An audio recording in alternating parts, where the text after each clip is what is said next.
I'm joined in studio by DAMP and Shadow Minister for Sport and Recreation, Solly Malatsi, and he is on a mission. He is trying to get equal pay for men and women sports professionals in the country. Thank you so much for joining us today. Thanks for having me. Now, let's have a look at some of the statistics or the pay disparities that was raised by the DA. If we have a look at Banyana players, they earn between 2,000 and 5,000 Rand a game. When you look at Bafana players, they're earning 60,000 Rand per game. Now, this is not a small gap. No, absolutely. Look, one of the things that I wanted to establish was to find out exactly, what different federations are playing national team players, because that would have been the first example. And in fact, it's a more realistic measurement of how each sports federation values our national sports players. So we submitted a parliamentary question to the Minister of Sport and Recreation asking, what does a Banyana player get paid for a match fee vis-a-vis Bafana players, the same for the female Proteas vis-a-vis the men's Proteas. And in fact, let's have a look at those figures quickly. Sorry to butt in there, but a Protea women's player will earn between 7,000 and 10,000 Rand per test match, but when it comes to the men's players, they're earning 46,000 Rand a test match. Excluding bonuses. Excluding bonuses, yes. So the figure can be more. In fact, for bonuses, they would get an additional amount that is approximately 30,000 Rand.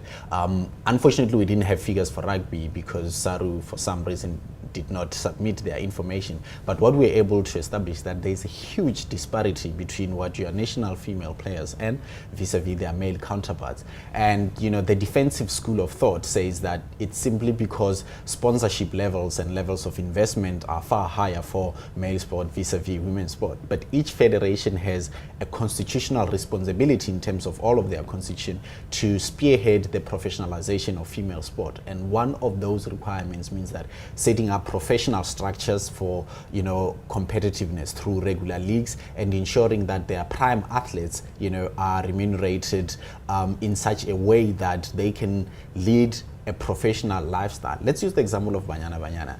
There is no professional female senior league, so many of these players are either studying or doing other jobs to complement for their income.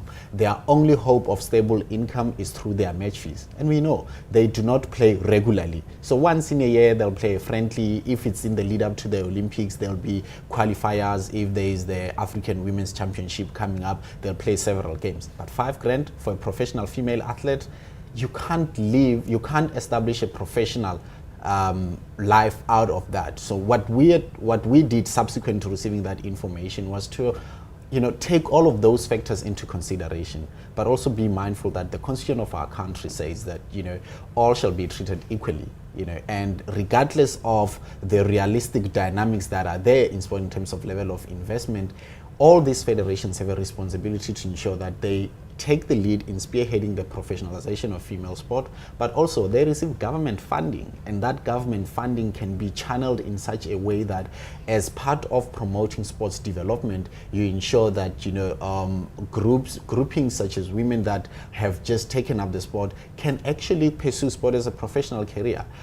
If you're a young lady talented in cricket, sport or rugby, and you see those income levels, it's going to be difficult for you to pursue sports as a career, because we must debunk this myth that sports is just a passion and recreational activity. There are talented people who decide to pursue sports as a professional career. Can you live on 5,000 per match if you play that match once in 3 months? Absolutely not. So what you're advocating for is that as an initial step, let's narrow the gap.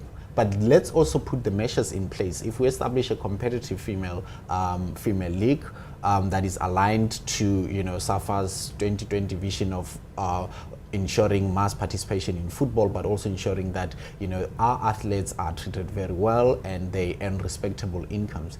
And I decided that the most concrete decision will be to take it to the Commission for Gender Equality, which is an institution set up by the government in line with the Constitution to promote gender equality in society.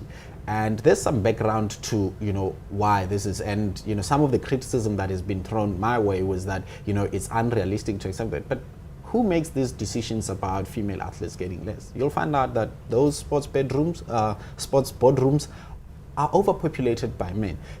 Female athletes lack genuine representation in those tables that make the decisions. And I must give credit to cricket, for instance. There's the South African Cricketers Association, which is a representative body of professional cricket players. What they have managed to do is that in as much as their income is in between 7 to 10 grand, that is just the hard cash. They've got incentives and additional benefits such as I think they've got medical aid provision for the players that are contracted. They also have gym benefits that they are aligned to. They've got a partnership with one of the leading gym facilities in the country where in between training camps, those female cricketers can go there, you know, to make sure that they remain fit throughout the process. And they also have an arrangement for study benefits, sort of study bursary with one of the leading long distance institutions of higher learning. So that is a model that works, you know, but also that gap is still wide. But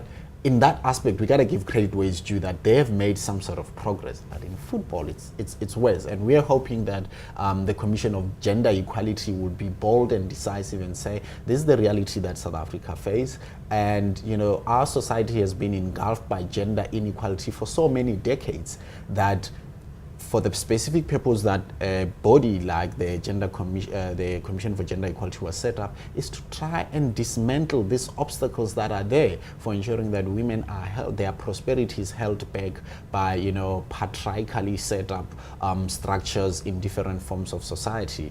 And I think one of the decisive ways of doing that is to actually do the investigation that we have asked them to do, because we know the facts already. We have supplied to them to say, in light of these facts, it can make recommendations to the specific federations, and then it becomes incumbent on those federations to then say, okay, this is what has been recommended by a state body, this is the reality that we know, and let's align this to ensure that we can make sport an alternative career choice for young women who are really enthused by the prospect of taking up sport.